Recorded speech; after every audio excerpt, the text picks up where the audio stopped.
things are going down in the sports world, and that's all we have. Our guy, Pep. What's going on, Pep?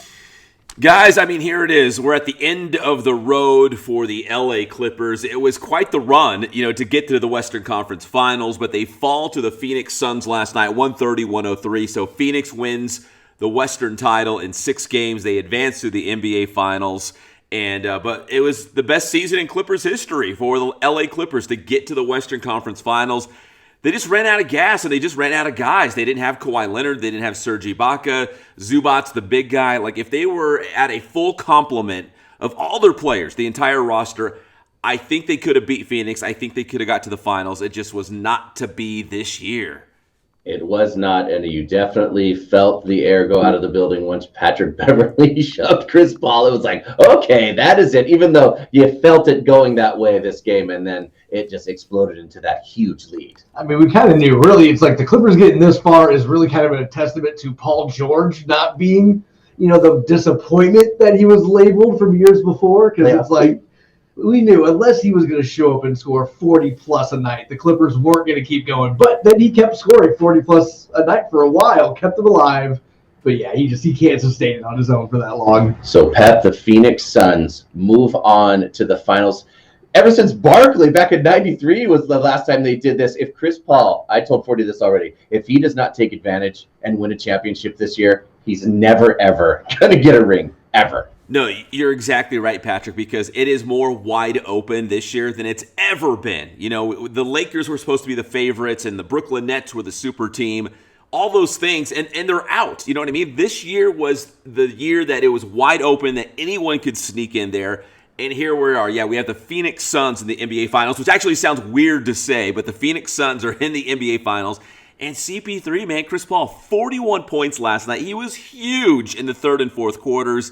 He deserves it. He's in the NBA Finals for the very first time. And just kind of poetic, I suppose, that he beats the Clippers, his former team, to get there for the first time. Through the Lakers, through the Clippers, onto the finals.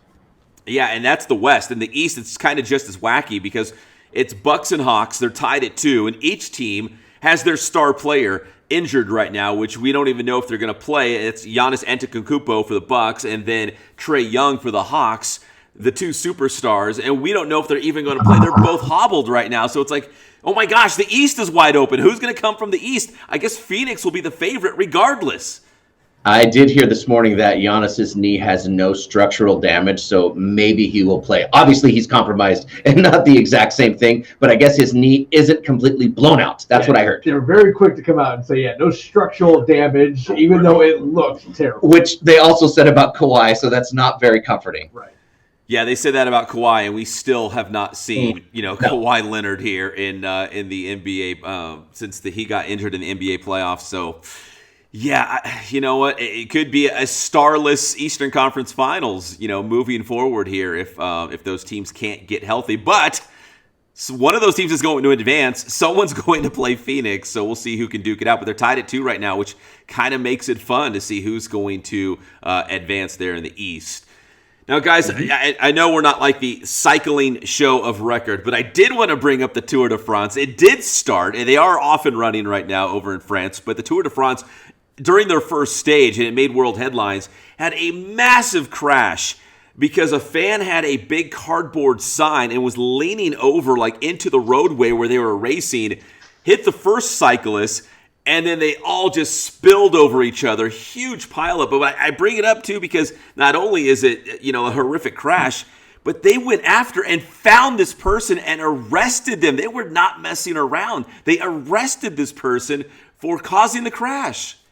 It was the woman was on the run for 4 days. They finally arrested her 4 days after this thing happened. And I mean, it was the biggest crash in Tour de Crash. It's the biggest crash they've ever had over there. And you know what? A lot of people were saying that, there wasn't that many injuries or anything like that. There's at least one cyclist who broke both his arms. So, I mean, it's a huge deal. I mean, it was everyone. The big one, just like at Daytona. Dude, it was super bad. And I don't want to say it's funny, but what was on the sign, I don't know if you guys heard about it because it was written in French, but it said, "Go Grandpa, Grandma." That's what the sign said. So obviously this person was trying to be, cute and get on TV and say, hey, I want to show my family members I'm here along the course. at the Tour de France and I want to, get on the video so my family can see me. Oh, they saw her. Everybody saw her, right? Because of this. So crazy. Still no word from the grandpa or grandma yet. No, Yeah. they're laying low. They're like, we don't know her. No. We don't know her. We don't know. She's not related to us. Guys, to the MLB, and, we talk about Shohei Ohtani all the time, and for good reason. But last night against the Yankees, got the start. He was the starting pitcher, roughed up, did not even make it out of the first inning. He gave up 7 runs against the Yankees. But what's crazy is the Angels come back, and they score 7 runs in the 9th inning and end up beating the Yankees by a score of 11-8. So even though Ohtani was awful on the mound, the Angels still found a way to win at the end and get Ohtani off the hook for that loss.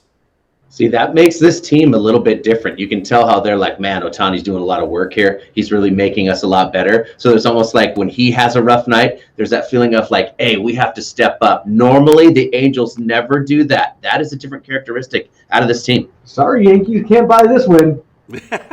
Not last night, at least. Not last night. And and it was Jared Walsh. He had a grand slam in the 9th inning for the Angels, one of the big hits in that comeback win. He's an Inland Empire 66er. I remember seeing him out here in San Bernardino, so it's kind of cool to see those guys come up through the system. They don't go out like the Yankees and buy everybody. They actually come up through the system, so it's cool to see guys like that making an impact, for the Halos in those wins. And guys, I do want to talk about NFL before we wrap things up here. In the NFL, the Indianapolis Colts were the last team to officially announce, thanks to public health guidelines, over in the state of Indiana, that they could have full capacity, a complete big house for fans when the NFL season resumes in the fall. So now every single NFL team has been cleared to have, full stands, full capacity for the upcoming season. This goes to show that I do not know the Midwest at all. I thought that Indiana would be like the first one to open up. No. They were holding off on announcing it. I'm like, Indiana, huh? Okay. Yeah, I thought the same thing. I thought for sure, I was like, California is going to be last. Like, I knew we were going to be last. And sure enough, I had no idea Indiana was the last holdout, but sure enough, they were. But the Colts are on board, so that's good news. As we look ahead to the fall, whether it's college football, whether it's NFL, it looks like all these stadiums will be full, which will look like a normal, football season as opposed to, what we kind of got through. I know we all love the NFL this past pandemic, as the NFL fought its way through that season. But this year should look pretty normal.